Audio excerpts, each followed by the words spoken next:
Onko liiallinen kasvillisuus sinulle ongelma? Nyt ongelmaan on löytynyt edullinen, meluton ja saasteeton ratkaisu. Raivausveitsi Raiva. Olipa kysymys puutarhassa pensaiden harventamisesta, kesämökillä rantapajukoiden poistamisesta tai metsässä taimikoiden varhaishoidosta, niin Raivalla se onnistuu. Työskennellessäsi puutarhassa tai puistoalueella on Raivalla kätevä harventaa pensastoja, poistaa pensaiden ympäriltä ylimääräinen kasvillisuus vahingoittamatta muita kasveja. Raivalla onnistuu myös pienimuotoinen heinien niittäminen. Vesipajun raivaamiseen Raiva on verraton työkalu. Työ käy nopeasti ja vaivattomasti. Raivalla työskenneltäessä on työliike ylöspäin.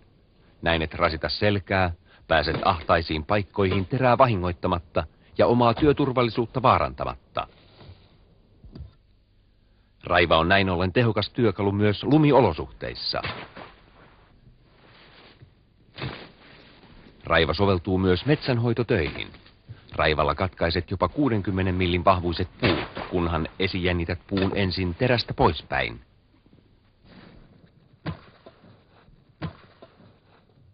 Taimikoiden harventamisessa Raivalla poistat vaivattomasti ylimääräiset taimet vahingoittamatta itse kasvuun jäävää taimea.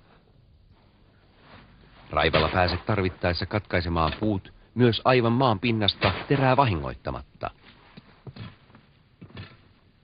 Raiva on kevyt, tehokas ja vähän tilaa vievä työkalu, jolla pistät kaikki kasvustosi huomaamatta uuteen kasvukuntoon. Lyömätön Raiva.